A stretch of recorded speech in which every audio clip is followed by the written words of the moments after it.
인풍전대 허리케인저는 전반적인 소재는 닌자이므로 카쿠레인저와 비슷하다고 할 수 있지만 실질적인 모티브는 초수전대 라이브맨인 듯하다. 초반 3명의 전사에 추가 전사 2명이 들어오는 것은 라이브맨과 동일하며 매, 사자, 돌고래로 이루어진 메카닉 구성 또한 색깔까지 일치한다. 카부토라이저와 쿠아가라이저는 비록 곤충이 모티브지만 차량형인 장수풍뎅이, 사슴벌레의 메카의 모습의 바이슨 라이너, 사이파이어의 그림자가 겹쳐 보이는 것은 어쩔 수가 없다. 학교가 우주에 본부를 둔 세력의 침공으로 괴멸당해 생존한 학생들 3명이 레인저가 되는 것 또한 라이브맨과 유사하며 또한 닌자학교, 3인조의 낙제생 주인공 같은 설정과 구조 등은 당시 연재하던 만화 나루토의 영향으로 추정된다.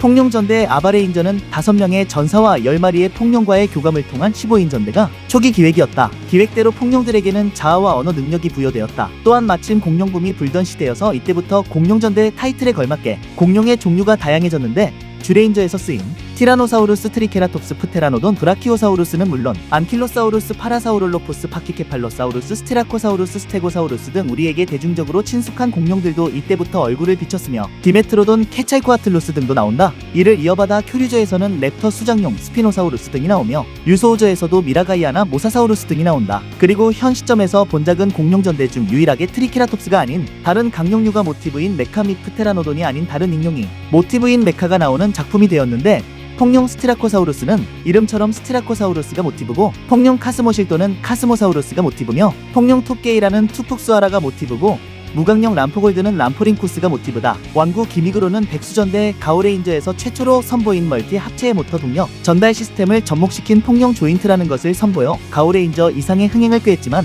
아쉽게도 가오레인저 이상의 흥행까지는 보여주지 못했다. 가오레인저에 비해 인간체 합체 로봇과 멀티 합체용 서포트 메카의 수가 매우 적은 데다가 잉여 부품이 남는 단점이 있었기 때문으로 추정된다. 레드의 2단계 파워업인 아바레 맥스는 당초에는 3인의 다이노 거츠를 집중해서 발동하며 다이노 거츠가 소비된 블루와 옐로는 변신이 해제되나 의지가 있다면 누구에게나 발동되고 무한히 솟아나는 다이노 거츠의 특징 덕분에 나중에 가서 블루와 옐로의 변신 제약도 풀리며 41화에선 사람들의 응원에서 발현되는 다이노 거츠가 모여서 아바레 맥스로 변신하는 명장면을 연출한다. 신전사로 등장하는 나카다이 미코토는 특촬물 사상 유례없는 악역 플러스 다크 히어로를 연상시키는 특이한 인물로 평가받는다. 초반에 적으로 등장하더라도 얼마 뒤에 아군이 되는 신전사들의 특징과는 달리 미코토는 처음부터 적의 조직에 가담해서 싸우기도 하며 아군들의 폭룡을 탈취하고 적의 몬스터를 이용해서 아바레인저를 위기로 몰고 가는 압도적인 능력을 통해 존재감을 과시한다. 비록 최후반부에 짧게나마 퇴장하기 전 아군으로 넘어가긴 하지만 아군이 된 후에도 존재감은 상당했고 48화에서 미코토의 사망 장면을 명장면으로 꼽는 팬들도 많을 정도 제3세력에 대한 다른 노선을 제시하며 아바레인저는 미코토의 존재만으로도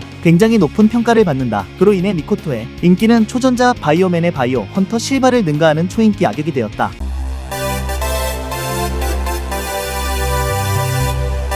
특수전대 데카레인저는 데카레인저의 세계는 지구의 지구인과 여러 출신의 외계인이 공존하고 있다는 설정의 일종의 멀티버스다. 초력전대 오레인저 이후 9년 만에 등장한 공식 조직에 속한 전대로 군 조직 산하였던 기존 전대와는 달리 경찰 소속이다. 경찰이긴 하지만 사건 발생 이전에는 상당히 편안한 모습을 보여준다. 서류 작성으로 고생하는 모습은 보이지 않고 각자 원하는 것을 하면서 지내며 특히 데카핑크의 경우 시간이 오래 걸리는 거품 목욕을 매우 자주 하는 모습을 보여주고 있어 역시 공무원은 철밥통이라는 것을 증명하고 있다. 서류 작성 때문에 고생하는 건 도기 크루거 정도다. 전자전대 메카레인저 이후 7년 만에 더블 히로인 체제로 돌아왔으며 버느 전사까지 합치면 최초로 히로인이 3명 이상인 전대기도 하다. 또한 미래전대 타임레인저 이래로 4년 만에 핑크 전사가 돌아온 전대다. 최종화 끝 부분에서 차기장 마법전대 마지레인저 레드인 마지레드가 등장. 데카 레드와 바톤 터치를 하며 끝을 맺는데 이후 방영되는 슈퍼전대 시리즈 최종화에서 현 레드와 차기 레드가 바톤 터치하며 끝나는 것이 전통으로 내려오고 있다. 슈퍼전대 시리즈 중 몇 안 되는 악의 조직이 존재하지 않는 작품이다. 에이전트 아브렐라가 작중 아리에나이저들에게 무기를 판매하고 매화깽판치면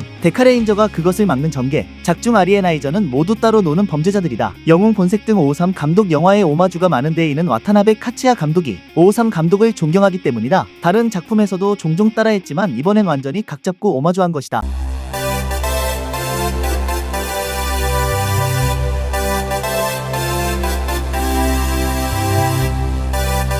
마법전대 마지레인저는 서구 판타지를 기초로 한 작품이므로 이곳저곳에서 익숙한 모습을 볼 수 있다. 과거의 서양 동화에서부터 해리포터 시리즈에 이르기까지 다양한 소재를 끌어와 아이들에게 좀 더 친근하게 다가설 수 있었으며 덕분에 이전 전대들보다는 좀 더 자유로운 캐릭터 디자인이 가능하게 되었다. 덕분에 아예 말도 안 되는 메카닉의 크기 배분 등이 선보였고 로봇도 단일 디자인이 아닌 마법사, 램프의 요정 등 서로 맞지 않을 것 같은 디자인들이 많이 보이곤 한다. 실제로 이 작품의 콘셉트가 마법으로 정해진 계기도 일본 내에서의 해리포터 영화판이 크게 히트를 쳤기 때문 악역들 역시 판타지 속의 괴물, 환상종 등을 소재로 하여 구성되어 있으며 전체적으로 신화적인 세계관을 가지고 있다. 제커 점격대 이후 안 보인 망토를 슈트에 다시 차용한 전대다. 마지레인저 이후로 망토가 붙은 전대는 쾌도전대 루팡레인저뿐이다. 기계전대에 젠카이저도 있으나 멤버들 중 젠카이저 혼자서만 망토를 하고 있다. 그리고 임금님 전대 킹오저와 킹큐류 레드도 있지만 이쪽들은 한쪽 어깨에만 망토를 두르고 있다. 1980년대 1990년대의 어린 시절을 보낸 아이들에게 한국에 최초로 소개되어 현재까지 큰 인기를 누리고 있는 지구방위대 후레시맨과 국내 최초로 TV 방영된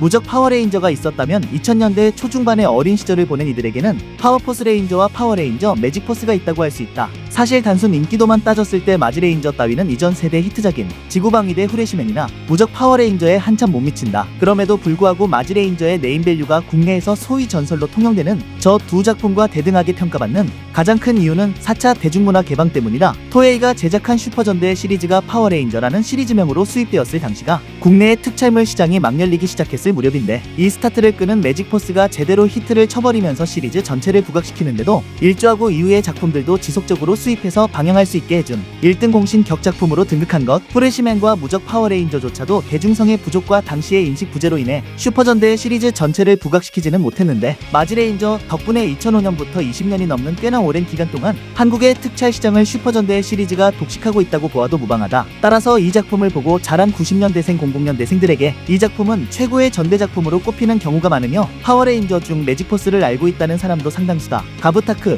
유켄도와 같이 한국에서도 성공한 대표적인 특촬물로 인정받으며 심지어 매직포스의 엄청난 인기로 인해서 매직포스가 파워레인저 시리즈의 시초인 줄 알았다는 사람들도 의외로 많을 정도.